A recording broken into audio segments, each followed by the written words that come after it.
تو روزے کی شرعی حیثیت جو رمضان کا ہے وہ فرض کی ہے، اور اس کا انکار کرنے والا دائرہ اسلام سے خارج ہو جائے گا، ضروریات دین میں سے ہے۔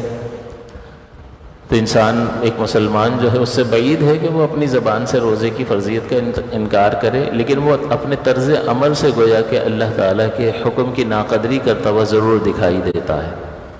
تو جو لوگ ایسے ہیں کہ جو بلا عذر اپنی کسی لذت کے لیے گٹکا کھاتا ہے، پان کھاتا ہے، تمباکو کی عادت ہے، سگریٹ، تو وہ چھوڑ دیتے ہیں روزہ، وہ اپنا بہت ہی بڑا نقصان کر رہے ہیں۔ اور میں نے پچھلے جمعے بھی عرض کیا تھا کہ ہمارا کوئی مالی نقصان ہو جائے، کوئی موبائل چھین کر لے جائے، کوئی رقم کہیں گر جائے، تو اتنا سا منہ نکل آئے گا اس کا، اور اسے واقعتاً محسوس ہوگا کہ میرا نقصان ہوا ہے، اور اس نقصان کی جو کیفیت ناپسندیدگی کی دل پر طاری ہونی چاہیے وہ ہوتی ہے، اور پھر اس کے آثار انسان کے چہرے پر ظاہر ہوتے ہیں۔ وہ اپنی پوری کوشش کرتا ہے، یہاں رکھے تھے مل نہیں رہے، کہاں چلے گئے، وہ ایک ایک جگہ پر 10 بار تلاش کر لیتا ہے، اس کو حقیقی طور پر واقعتاً وہ نقصان سمجھتا ہے۔ لیکن اللہ اور رسول جس چیز کو کہیں تمہارا نقصان ہو گیا تو اس پر کوئی ری ایکشن نہیں، نماز چھوٹ جاتی ہے، کیا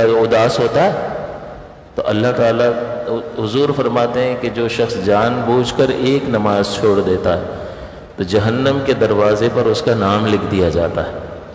کسی اچھے آدمی کا نام کچرا کنڈی پہ لکھ دو، شراب خانے پر، طوائف کے گھر کے باہر لکھ دو کسی شریف آدمی کا نام، وہ ناراض ہوگا یا نہیں ہوگا؟ یار میرا نام یہاں کیوں لکھا ہے تم نے؟ تو جہنم کو کیا سمجھ رکھا ہے؟ وہاں کوئی تفریح کا مقام ہے؟ وہ اللہ تعالیٰ کے غضب کا مقام ہے، وہ اللہ کی ناراضگی کا مقام ہے۔ لہٰذا انسان کو بچنا چاہیے۔ بہت مختصر زندگی ہے، یہ نفس اور شیطان ہمیں کھینچتا رہے گا، یہ سستیاں دلاتا رہے گا۔ جو اس پر قابو آ گیا وہی حقیقتاً مرد ہے، باقی جو نہیں قابو پا سکا وہ تو زیر ہو گیا۔ تو اس کی شرعی حیثیت فرض کی ہے، لہٰذا اس کی قدر کرنی چاہیے، ناقدری نہیں کرنی چاہیے۔ اس کی تعریف کیا ہے؟ روزہ 3 کاموں سے، یعنی کھانے پینے اور ازدواجی تعلق سے، صبح صادق سے لے کر غروب آفتاب تک نیت کے ساتھ رک جانے کا نام ہے۔ امساک، روزے کا اگر ڈکشنری والا معنی لغوی دیکھیں گے تو اس کا مطلب ہے امساک، رک جانا۔ تو جب سورج اوپر چڑھتے چڑھتے جب رک جاتا ہے نا اور مکروہ وقت شروع ہو جاتا ہے تو عرب لوگ ایک جملہ بولتے ہیں سامن نہار، دن نے روزہ رکھ لیا۔ ساما تو یہاں پر دن رک گیا، ساما کا معنی ہوگا رک جانا۔ تو صوم جو ہے وہ عربی لوگ رکنے کے معنی میں استعمال کرتے ہیں، اور شرعی معنی اس کا یہ ہے کہ ہر رکنا صوم نہیں ہے، بلکہ کھانے پینے اور ازدواجی تعلق سے صبح صادق سے غروب آفتاب تک نیت کے ساتھ رک جانے کا نام روزہ ہے۔ تو 3 چیزیں ضروری ہوئیں کہ مخصوص وقت ہے صبح صادق سے غروب آفتاب، مخصوص کام ہے 3، کھانا پینا، ازدواجی تعلق، اور نیت لازم اور ضروری ہے۔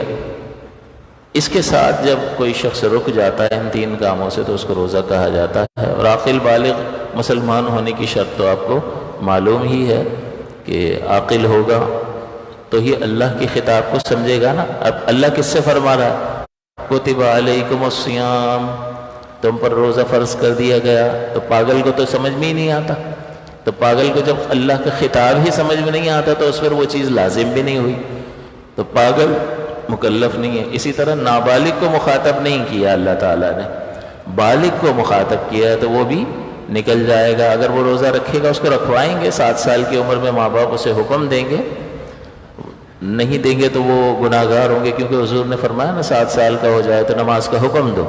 نماز اعلیٰ ترین عبادت ہے، تو روزے کا بدرجہ اولا روزے کا بھی اسے حکم دیا جائے گا۔ اور 10 سال کا ہو جائے تو نماز مار کر پڑھواؤ۔